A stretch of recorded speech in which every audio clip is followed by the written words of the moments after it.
Today on Bakes and Blenders, we are going to be making some delicious meringue cookies. Top with sprinkles if you want, turn them into meringue cookie pops. We've got all sorts of options for you, so let's get started. If any fat gets into your egg whites, your meringue just isn't going to whip up the way it's supposed to. So I always suggest wiping your bowl down and your whisk with just a little bit of vinegar to remove any fat that might be hiding in there. You can find links to these recipes in the description box below this video. Combine the sugar and egg whites and whisk just until combined. We're making a Swiss meringue, so we're going to place our sugar and egg whites over a pot of gently simmering water, and we're going to whisk that and cook the mixture for about 2 to 3 minutes until the mixture reaches 110 degrees Fahrenheit. Add your warm egg mixture to the bowl of your stand mixer and gradually increase the speed. After whipping for about a minute, stop the mixer and add your cream of tartar. Continue to whisk the meringue until you're at about soft peaks. Stop the mixer and add your flavor extract, any coloring you want to use, and a tiny pinch of salt. Now, I added vanilla to this batch of meringue cookies, but you can literally use any flavor extract you want to make any flavor of meringue you want. If you feel like you need to learn a little bit more about the process of making meringue and what the different types of peaks look like, be sure to check out my All About Meringues post that I'll put in the description box below. Continue whisking until you have reached stiff peaks. Transfer your meringue to a large piping bag fitted with whichever tip you would like to pipe your meringues with. I like to use medium-sized tips like a Wilton 1M, a Wilton 4B, a 2D, anything like that is my personal favorite, but use whatever you have on hand.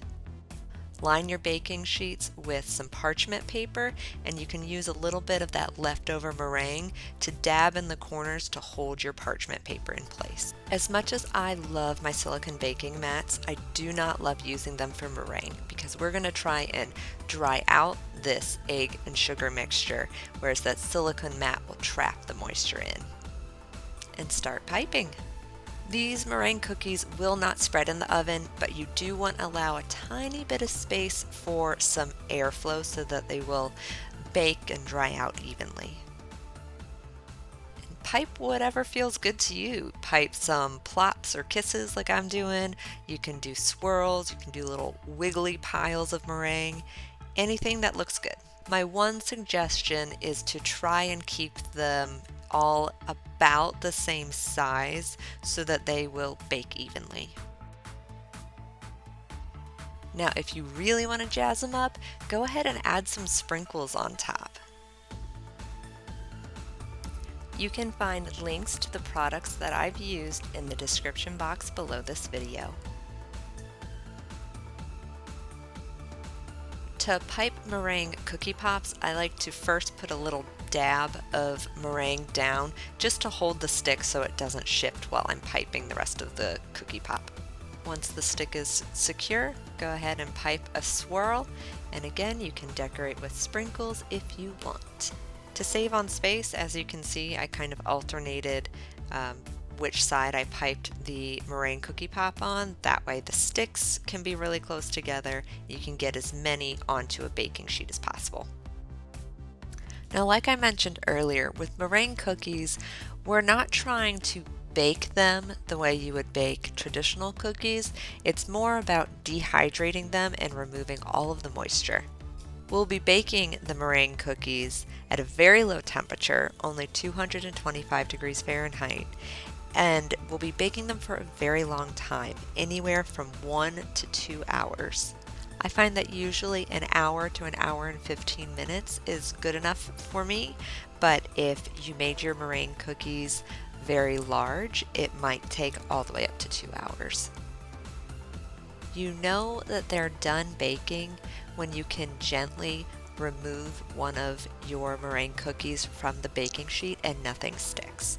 Once they are completely done baking, you're just going to turn off the oven and leave the meringue cookies inside the oven to cool down completely.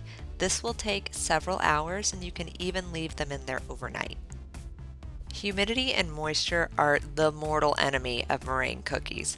So once they're all done baking and cooling down, you want to store them in an airtight container and make sure that they are far, far away from any humidity. These gorgeous meringue cookies will store beautifully in an airtight container for up to 2 weeks just on the counter. Thanks so much for watching this video today. I really appreciate you being here. If you enjoyed your time here on the Bakes and Blenders YouTube channel, please consider liking the video and subscribing so you can see more of my videos. Now, if you feel like you really need to work on your piping skills, check out the video on your screen right now.